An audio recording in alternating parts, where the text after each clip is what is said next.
I was able to participate in a booster draft put on by Gamer Sanctuary. I believe they're local. Let me check the business card real quick. They're from Holly Hill. It's a gaming. It's a local gaming store based in Holly Hill, Florida, and they hosted a booster draft here at the event, and I had the ability. I was able to partake in the event. Uh, I'll show you guys the results, but first let's take a look at the cards that I drafted. Now, for those of you not familiar, draft is a booster draft to be exact. Is a format in which you are given three cards. Three sets of cards, three booster packs, based on the set that's current within Magic, or it could be a past set, but it's God's own format. You're given three booster packs, and you are to make the best deck after taking one card from each pack and passing it to the next person. You basically want to make a archetype of a deck, and let's take a look at the deck that I built.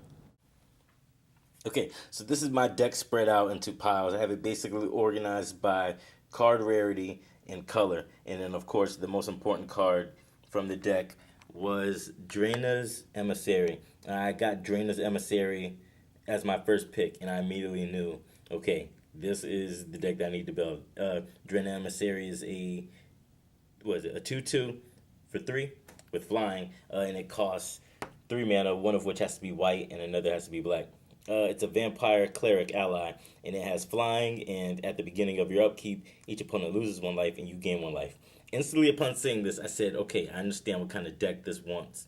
I need to build this. This wants A, an ally deck, and B, this wants it to be based around life gain." I said, "Okay, I can do that." So what I did was I grabbed a bunch of allies. These are all the black allies that were used in my desk: Narcana Assassin, Calastria Night Watch, and Zilliport Cutthroat. These are the white allies: Lantern Scout and Serene Steward. With these, let's see, 1, 2, 3, 4, 5, 6, 7 cards. With these 7 cards, I was able to win the first game. It was mostly these. Now, of course, these aren't two big creatures. These, I believe, Cutthroat is a 1/1. Calastria Night Watch is a 4/5, and it gains flying when you gain life. And Arcana Assassin is a 2/3. These cards aren't too big, and of course, the white creatures are even smaller. I know Serene Steward is a 2/2, and I believe behind is a 1/1. Oh, it's a 3/2. Still, these creatures aren't that big, and I knew they weren't going to be so big, so I knew the only way it would work is if I made the creatures bigger or if I had a bunch of removal. Luckily enough, I had enough removal for limited. I had Bone Splinters, which had me kill my creatures so I can kill the opposing threats. Smite the Monstrous killed all the big creatures. Sheer Drop again killed creatures that got through for attacks. I had to be able to hold the damage itself. And then Gideon's Reproach deals 4 damage to target attacking or blocking creature. Again, I had to be on the line for that one. It wasn't too bad. I was able to get all of these out and clear the way for my creatures, and that's all I needed. And then I had Retreat to Emeria. I saw this card, and I wasn't going to pull it initially, but then I remember this is in the car. So Landfall. Landfall is key, which means that I could put an ally in if I play a land, and that would set off all the allies up above. Again, what I needed. And then, of course, my mana base, I had 9 plains, and I had 10 swamps. That's actually more, even for Zendikar, that's more lands than you need, but I needed the lands. After the first game, I didn't switch anything in, but we went to game 2 and I lost game 2, and I actually had one card. I had a rare in that I didn't even draw, so I said, okay, this could be a land. And then honestly, my opposing creatures weren't so big that I even needed this rare in. I'll show you the rare in a little bit. As you can see, there's no rares in this deck. This is strictly common and uncommons. I've always found that uncommons are the keys to decks. Uncommons are what you build your decks around. Uncommons are what you build your decks around.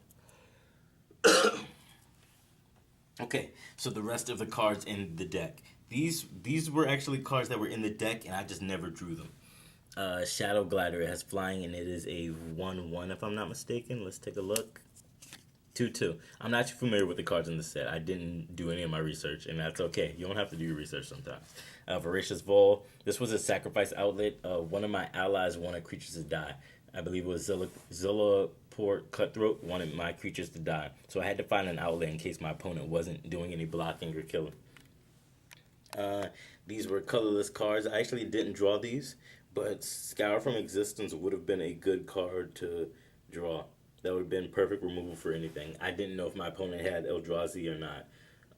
The first game didn't go that long to where either of us even had mana for Eldrazi to come out. Core Entanglers, Encircling Fissure. These cards would have been good. I never drew them.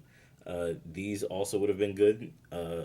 Blood Bond, Vampire, Hagra, Sharpshooter, and Vampiric Rites. Vampiric Rites was another sacrifice outlet, and it was also a way for me to draw more cards and gain life to set off a whole other chain of events. And then Slab Hammer. Slab Hammer was a way for me to keep doing landfall over and over, but without having to draw land. Because again, at first I had to switch in a land, so I already wasn't getting enough land. But I didn't anticipate needing land so much. As you can see, there was, other than Retreat to Emeria, there was no landfall in my deck. That's because of my sideboard. Let's take a look at the sideboard. Sideboard was all over the place.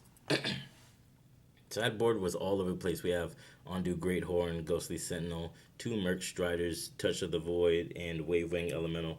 Wavewing Elemental and Ondu Greathorn were the only 2 other creatures for landfall, but they were my first choices for side decking.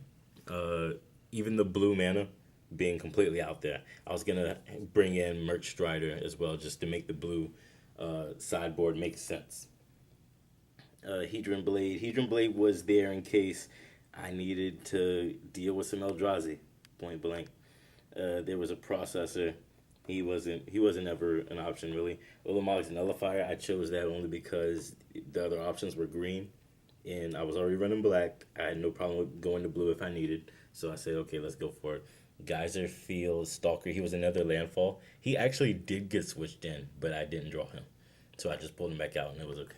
Okay, so let's take a look at the rares that we got. So typically there's a rare in each pack, so you're basically safe with getting at least 3 rares per draft.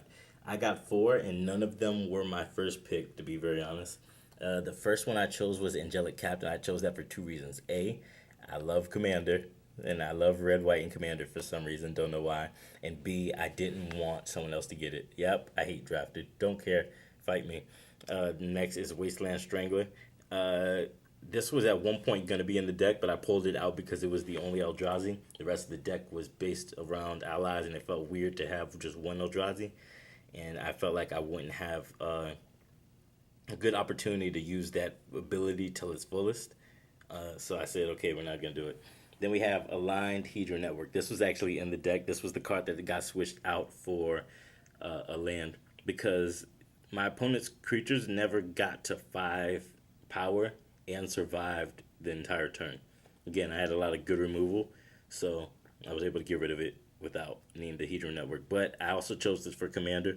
I want this for Commander, not gonna lie to you. And then Fathom Feeder, blue-black, has Death Touch. Again, this was a card that I just couldn't find a fit for. I said, okay, this ability is good, but all of these abilities are good. It's cheap, it's a low cost, but the power and toughness are too low. So, I'm not going to do it. Okay, and like I said, we did 3 rounds.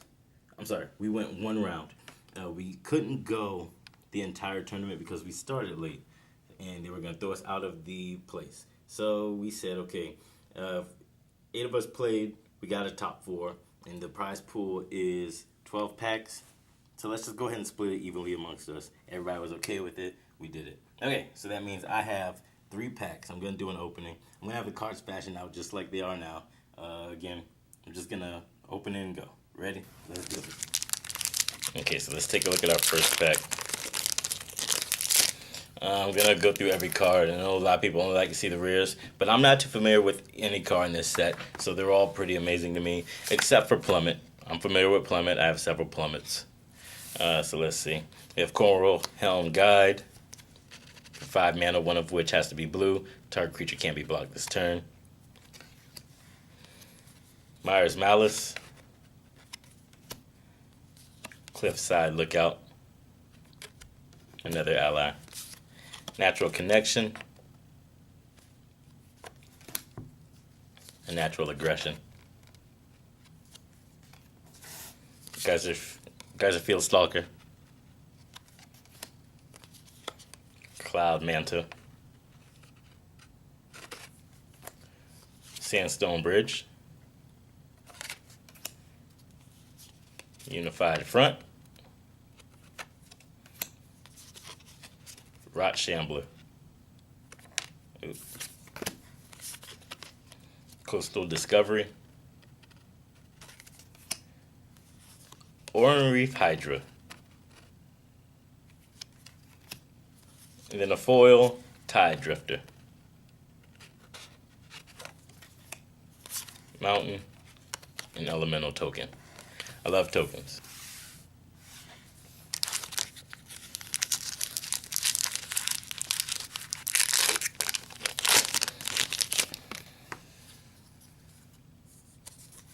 Voracious Null, Reclaiming Vines, Mist Intruder, Myers Malice again, Sheer Strike, Kitesail Scout, Touch of the Void, Shadow Glider, Stone Fury, Smite the Monstrous, Drainer's Emissary, that's another one, Blighted Woodland, Ulamog's Despoiler. The rare is Defiant Bloodlord. It's perfect for that deck. A Forest, and a Core Ally. Love them Core Ally tokens. Let's look at our last pack.